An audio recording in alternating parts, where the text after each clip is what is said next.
Hi everyone, welcome to Jersey Bird Homestead. My name is Danielle. If this is your first time here, welcome.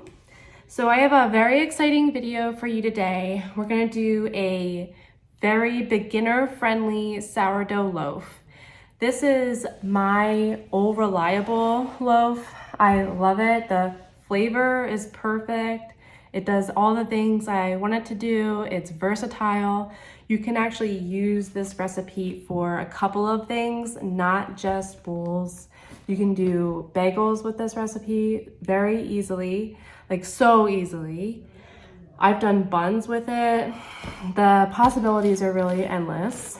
And it's really straightforward and easy. So one of the things that makes this recipe beginner friendly is this is a low hydration loaf, okay? So the high hydration loaves are the ones that are really wet and they kind of make a mess and they're kind of amorphous blobs. They get all over your fingers. I remember when I was just getting into sourdough, just getting started, I would try these high hydration loaves and it would honestly discourage me because when I'm making sourdough, it's usually I'm making it the night before I make it and I like just put the kids to bed and I'm like making a mess out of a kitchen that I have already cleaned. So this recipe is not going to do that to you. It's going to be very low mess, easy to work with, and also generally just really good, really yummy. So let me show you exactly what we're going to be making. All right, so like I said, this is a very beginner friendly loaf. I kind of phase in and out of sourdough. I'll make a lot of sourdough for a couple months at a time, and then I'll put my starter in the fridge for a little bit and take a little break. But one thing that is constant with sourdough is when I get back into it, this is always the first one that I make. It kind of like gets me back into the groove. So first, let me show you, there's my starter. So I have been feeding my starter with wheat flour. So you're gonna see a little bit of wheat flecks in here.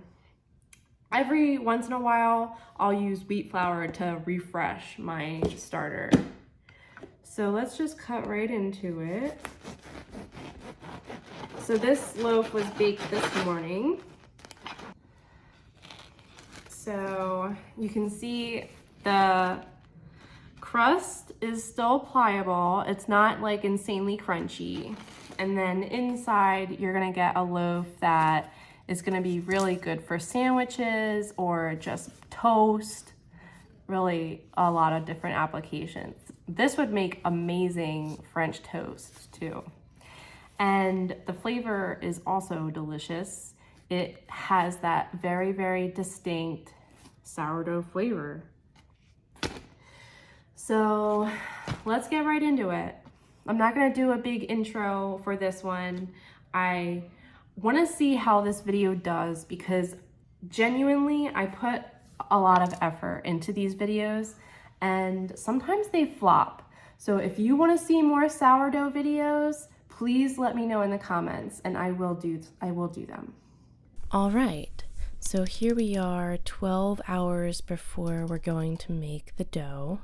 So I'm gonna feed my starter in the morning and then I'm going to put the dough together at nighttime.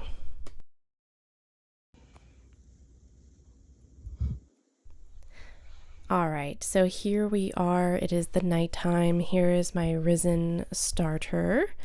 And now we're just gonna start adding all the ingredients into my mixer bowl. So first ingredient is gonna be 255 grams of water, and that is going to be followed by 115 grams of that ready to go starter. So when I feed my starter every day, I measure the flour to water ratio by consistency rather than by weight.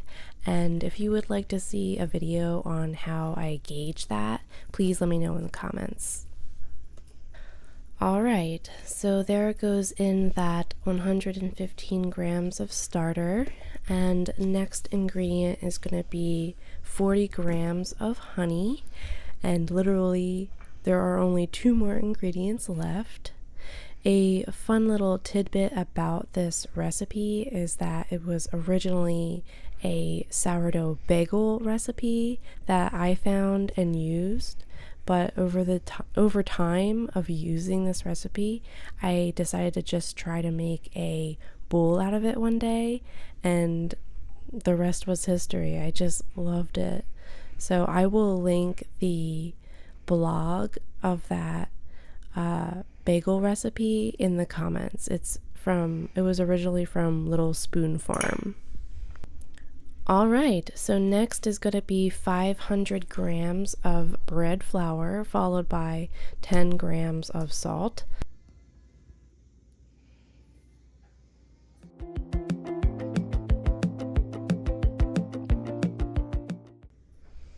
All right, so here it is freshly out of the mixer. You can see it's nice and easy to work with and not very sticky at all.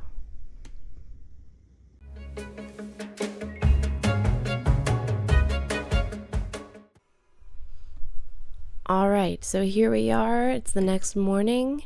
Notice something very important. We didn't do any stretch or folds the night before. All I did was, after it came out of the mixer, I kneaded it a couple times. I oiled my pot, I put it in there, and then covered it with a damp cloth. That is it. No stretch or folds necessary for this recipe.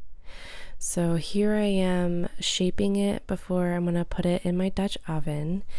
I do all my shaping the same with all of my bread, and that is the kind of pull towards and tuck under in the back. This stretches the tension of the surface really nicely. So a super cool hack that I have found was, so I usually use parchment paper for all of my sourdough loaves, but this time I actually don't know if it's semolina or if it's cornmeal, but it doesn't really matter which one it is in this application. I'm just putting a layer of it in my preheated Dutch oven and then put the bowl on top of that, and it ended up working really, really great. So here I have my preheated Dutch oven. It was in the oven preheating at 500 degrees Fahrenheit. And now I'm giving it a little score, and I'm going to turn the oven down to 450 for 20 minutes. And then after that, I'm going to drop it again to 425 for 25 minutes. And at that time, I will take the lid off.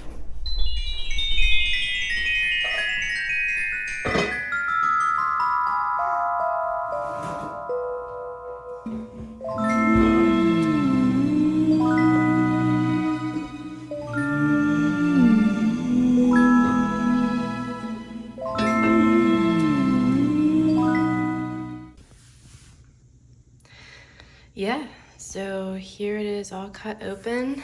You see it has a nice crumb.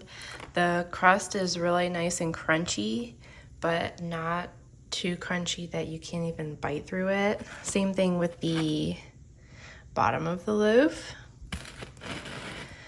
And yeah, this is just a really nice beginner friendly, but also just all around solid loaf to make on a weekday in a pinch for dinner. It's one of my favorites, and this recipe is also very versatile. I've made things like buns with it and bagels as well. So I just wanted to show you that you can actually get a nice shape from this bowl with a little bit different scoring.